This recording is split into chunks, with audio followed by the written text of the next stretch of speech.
Marcela Hurtado es historiadora y socióloga y ha venido especialmente este día feriado a hablar de este tema que seguramente la apasiona. Por supuesto, ustedes saben que estos son los temas que nos gustan los historiadores y lo que estamos haciendo más que nada, una historia reciente, una historia oral.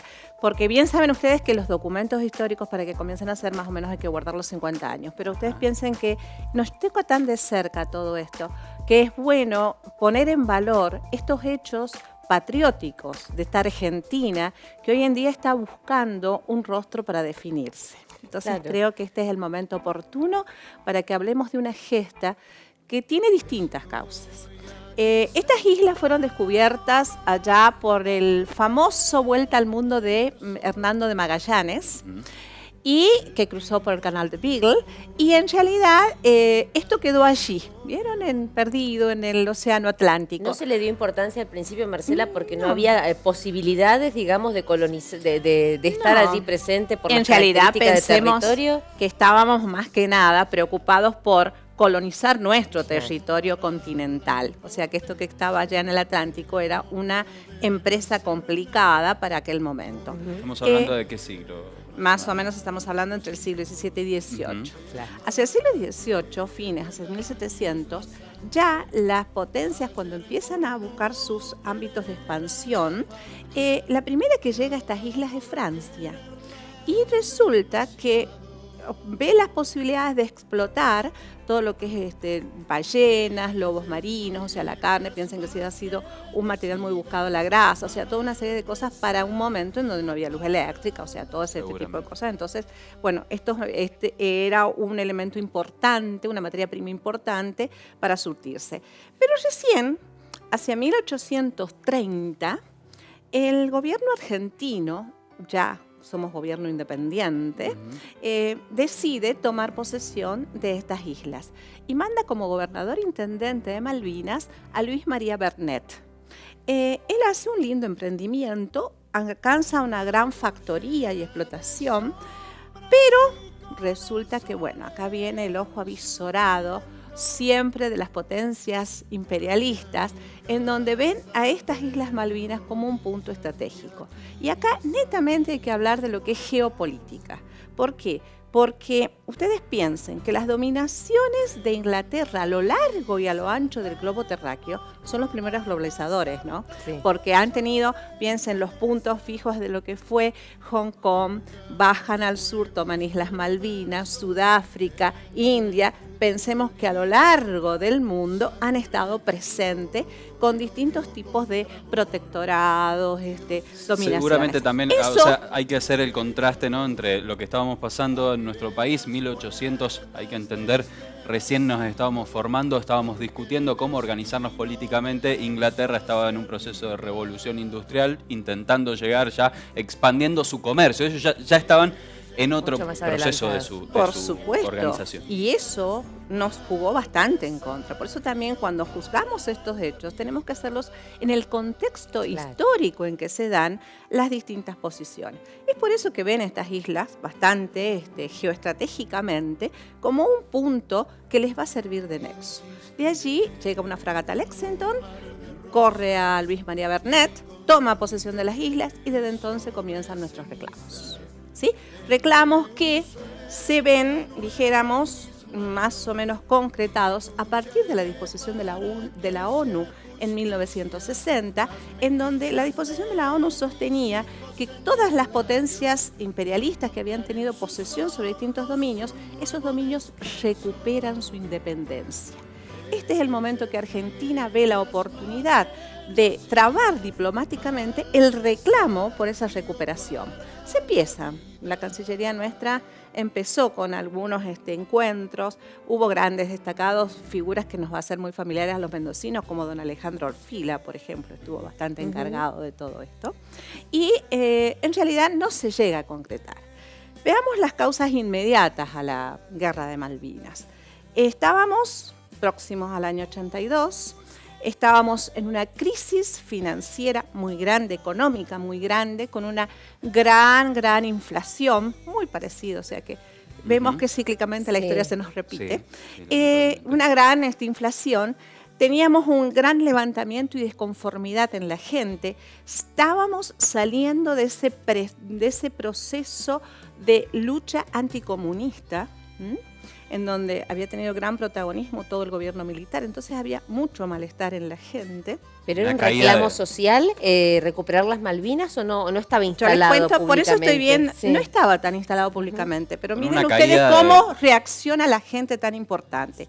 Por otro lado, el desprestigio que va tomando el gobierno militar necesita esto, pero hay causas anteriormente. Y la causa otra anterior, previa a esta que da oportunidad, es el reclamo por las 3 islas de Picton, Lecnos y Nueva, que llevamos a cargo con Chile y casi estalla una guerra en 1979. Sí. O sea, tenemos antecedentes de reclamos de nuestras posesiones sobre plataformas submarinas, que nos corresponde como territorio. Recién antes de comenzar esta entrevista, usted nos comentaba que su trabajo también tiene que ver con la sociología.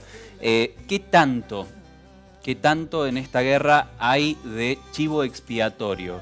De iniciar un conflicto para, de alguna forma, recuperar la imagen de un gobierno una imagen alicaída que evidentemente ya estaba totalmente deslegitimado. Por eso les estaba comentando distintos, y esto fue el momento oportuno, porque en ese momento el gobierno militar de Galtieri tenía muy buenas relaciones con Estados Unidos. Y entonces él pensó que con estas buenas relaciones Estados Unidos iba a apoyar. Acá se lanza en esta recuperación de prestigio nacional. Claro. La noticia es un acto de propaganda. Mientras ella habla, yo les voy a mostrar de qué manera la prensa lo reflejaba. Gente querría que este archivo no existiera, pero existe, miren lo que es. Existe y es muy importante, porque en esto nos basamos los historiadores. En ese momento, cuando estalla, yo recuerdo, era madre joven con un bebé de 5 meses, cuando escuché por la radio que dijéramos música totalmente neutra y el comando emitiendo el sonido que habían tomado las Islas Malvinas. Es importante la reacción de la población. Toda la población argentina, no importaba el partido político, no importaba las ideas, todo el mundo se volcó a la Plaza de Mayo. Miren lo que es ese título, Marcela, déjame que te interrumpa. Así destruimos la flota enemiga, ¿no? Un título de propaganda absolutamente falso en relación a los hechos, ¿no? Que después contaban, hubo algunos. En realidad hubo bastantes aciertos. Y pensemos en algo muy valioso que tuvimos los mendocinos, que es nuestra aviación. Y pensemos que el primer muerto en tierra malvinense es Giaquino, es mendocino. Quería revalorizar esto, Marcela, porque realmente estos documentos por allí, para todos aquellos que, como por ejemplo a mí, no me tocó vivir este proceso, no lo conocí, ni siquiera lo viví en mi niñez. Y yo lo tenía que conocemos, 10 años, pero bueno, tampoco jugaba en esa época, no tenía mucha idea. Los que conocemos obviamente por los libros de historia o de la información ya procesada, todo esto se pierde quizás, es el sentir de ese momento. Quizás este momento no teníamos en ese momento, porque muchos de estos materiales directamente se fueron silenciados a partir de los gobiernos democráticos. Quizás porque también esta connotación de militar tuvo una connotación muy negativa en la población. Pero yo diría que fue el momento álgido de ese 2 de abril, cuando sale Galtieri al balcón de la Plaza de Mayo, todo el pueblo argentino se unió en esta esperanzadora recuperación de nuestras Islas Malvinas. Y eso es lo importante. O sea, hubo gente que mintió y hubo gente que quiso creer la mentira también. Sirvió de algo. Si todo fue mentira. Ahí estamos todavía, porque pensemos que muchos documentos recién se están destrabando de todos esos espacios en donde se guardan por 50 años. Marcela, la pregunta es, ¿sirvió de algo? ¿Nos sirve a nosotros como pueblo aglutinarnos bajo una causa nacionalista para olvidarnos de nuestros problemas internos? Yo no sé si nacionalista. ¿Podemos sacar alguna lección de esto? Yo creo que a partir de ese momento nunca más el pueblo argentino estuvo unido. Y este es el tema. ¿Por qué? Porque hubo puntos álgidos en la historia argentina en donde, después de esto tuvimos como una mayor simpatía, pero la unidad de ese pueblo que se sentó a tejer a 2 agujas bufandas, gorros, juntar chocolates, latas. Pero fue una desilusión después. Yo junté chocolates, Marcela, y después me enteré que no llegaban. Después nos enteramos. Por eso pero digo, en ese momento no sabíamos. Pero eso forma parte de una mentira, ¿o no? Yo creo que eso fue... No, en ese momento fue ilusión. Sí. Que esa ilusión se transformó en mentira después con el correr del tiempo. Hoy lo sabemos. Claro. Eso. Pero en ese momento no lo sabíamos. Los héroes de Malvinas cuentan que los mataban de hambre, que no tenían abrigos, lo que mostraban las revistas era completamente distinto. No sé si les habrá pasado a todos. Muchas de las películas, pero que yo creo que hay algo que dijo muy bien uno de los entrevistados anoche, lo emitieron ustedes por el canal, en donde dijo, hubo momentos de muy buenos logros. A pesar de nuestros pertrechos militares y de nuestro armamento bastante añoso, no teníamos la última tecnología, pero sí tuvimos muy buenos aciertos. Y pasa como en el fútbol, que somos Invencible, un país, Marcela, le mandamos un exocet y lo hundimos. O sea, eso es real. Pasa como en el fútbol y en la política somos un país resultadista y cuando no nos gusta el resultado borramos lo que pasó. Yo creo que recortamos con el olvido eso del exitismo que tenemos los argentinos. Y a veces no sabemos mirar con justeza los hechos que pasaron. Siempre oscilantes. Anoche los estaba escuchando casualmente, he estado muchas veces con los veteranos de Malvinas. Ellos tenían ellos veían cómo iban ganando territorio.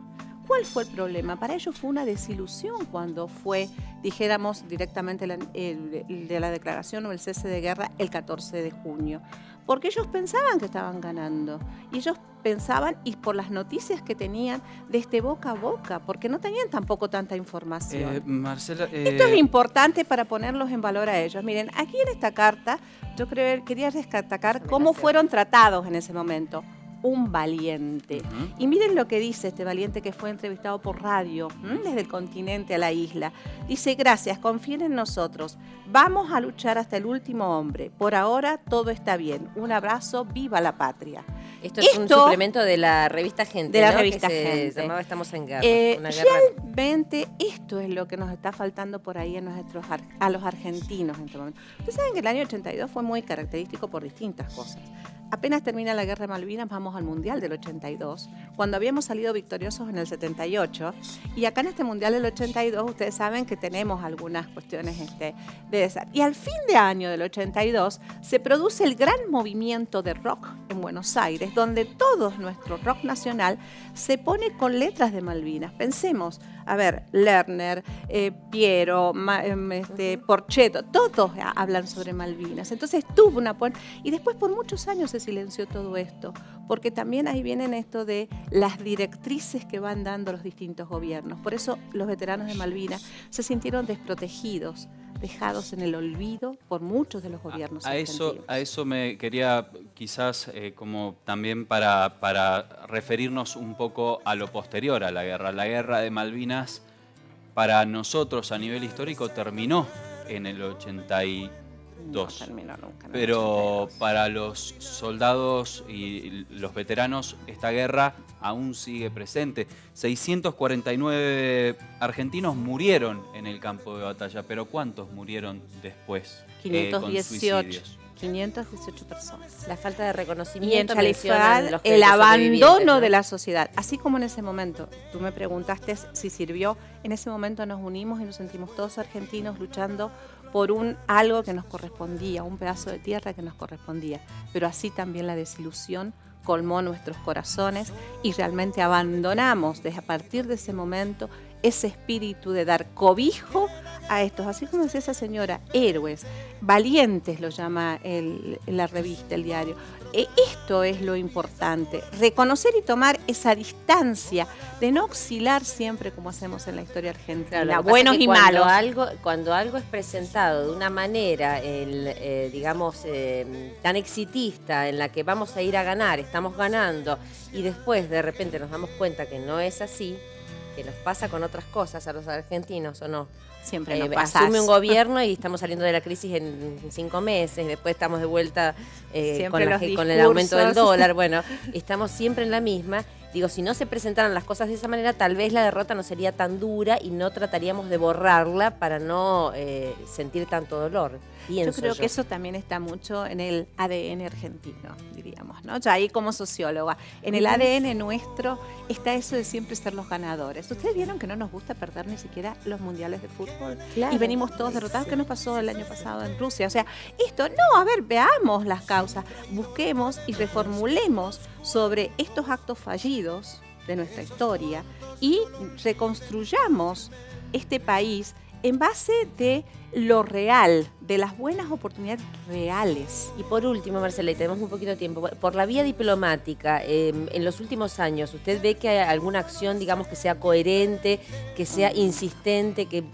pueda llegar a tener alguna llegada? En realidad se abandonó bastante. La cuestión diplomática en Argentina no ha tenido una trayectoria, siempre ha sido zigzagueante como nuestra economía, ¿no? Entonces, esto es lo que también da la mayor desazón de no tener éxito en ningún otro ámbito. Y como tú preguntaste, ¿para qué nos sirvió? Y no sé si nos sirvió porque a veces no tenemos continuidades en nuestra política exterior. En los últimos tiempos, en los últimos 3 años, el propio oficialismo aceptó que no ha habido avances, pero ellos dicen que tampoco ha habido retroceso, lo cual evidentemente no nos conforma. Además de los 132 tumbas que aún que se tenían que reconocer en el cementerio de Darwin, por suerte solo quedan 10, se sigue trabajando, eso es una buena. Y por supuesto los reclamos todavía siguen vigentes, el Brexit podría llegar a ser una buena oportunidad, pero debería ser precisamente el momento en que el gobierno argentino debería insistir en las negociaciones. Nos tenemos que preguntar como pueblo, 900 argentinos muertos, ¿son una excusa para unirnos? ¿No es hora de dejar de joder? Gracias, Evita. Muchísimas gracias a usted, Muchas Marcelo. gracias a ustedes por muy amable por invitarme, venir a hablar de este tema y muy interesante.